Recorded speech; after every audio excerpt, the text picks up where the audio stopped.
Halo semuanya, Assalamualaikum warahmatullahi wabarakatuh. Kembali lagi bersama Ibu Fajria di Mapel KWU.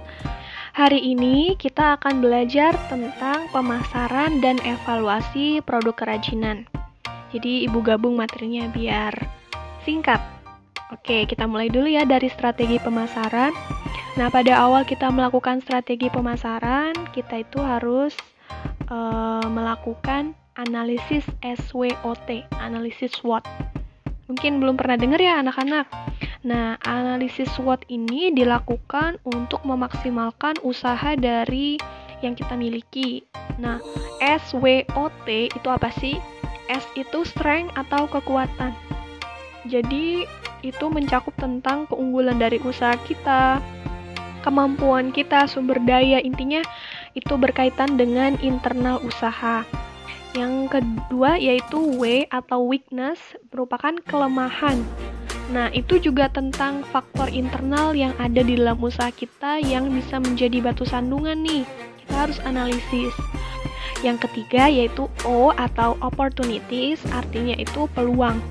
Nah, ini adalah faktor dari eksternal, misalnya tren atau lingkungan yang bisa menguntungkan usaha kita. Yang keempat adalah T atau threats, artinya adalah ancaman. Ini juga faktor eksternal yang tidak akan menguntungkan kita, misalnya pesaing, peraturan pemerintah, pandemi, misalnya juga itu merupakan faktor ancaman atau threats. Nah, bagaimana sih untuk memaksimalkan strategi pemasaran? Kita menyebutnya dengan 4P atau product, price, place, dan promotion. Kalau produk itu berkaitan dengan produk kita. Sudah standar belum? Sudah bagus belum produknya? Sudah memenuhi kebutuhan pasar belum? Sudah memenuhi keinginan pasar atau belum? Nah, itu strateginya jadi produk. Jadi membuat produknya yang menarik dan juga sedang dibutuhkan. Yang kedua adalah price. Nah, price ini tentang penentuan harga produk. Kenapa? Karena ini sangat penting. Misalnya nih, kalian mau beli online aja, ada satu barang yang satu harganya misalnya 5.000, yang satu 5.200, yang satu 4.900. Pasti kalian mempertimbangkan dari segi harganya dulu nih, dari yang termurah sampai yang termahal. Kenapa? Karena walaupun beda sedikit saja, itu bisa menarik perhatian konsumen. Makanya strategi dari pemasaran tuh, harga tuh sangat penting. Jadi, ketika orang membeli dengan harga yang lebih murah, tapi kualitasnya bisa oke, kenapa enggak? Nah, kenapa itulah harga itu sangat penting. Yang ketiga, yaitu place atau tempat.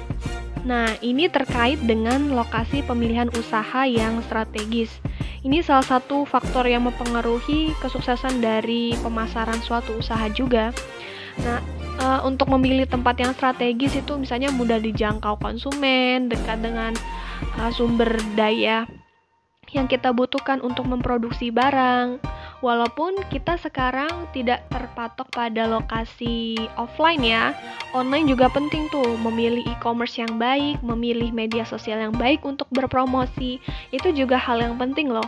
Misalnya nih, ketika target pemasaran kita itu kebanyakan remaja yang menggunakan Instagram, kalau kita menggunakan penjualannya menggunakan Facebook, cocok nggak? Nggak cocok kan? Nah, jadi pemilihan place dalam offline maupun online tuh sangat penting loh, nak. Yang terakhir adalah promotion atau kegiatan promosi. Nah, kegiatan promosi ini penting. Kenapa? Kalau nggak ada promosi, siapa yang mau tahu usaha kita? Jadi, promosi ini fungsinya untuk meningkatkan penjualan. Kalau peningkatan penjualan sudah terjadi, maka keuntungan kita bisa maksimal. Tapi kalau kita nggak promosi, nggak ada yang beli, kira-kira kita dapat untung nggak? Nggak kan? Makanya promosi itu penting. Oke, yang terakhir nih, ada tentang evaluasi hasil kegiatan usaha.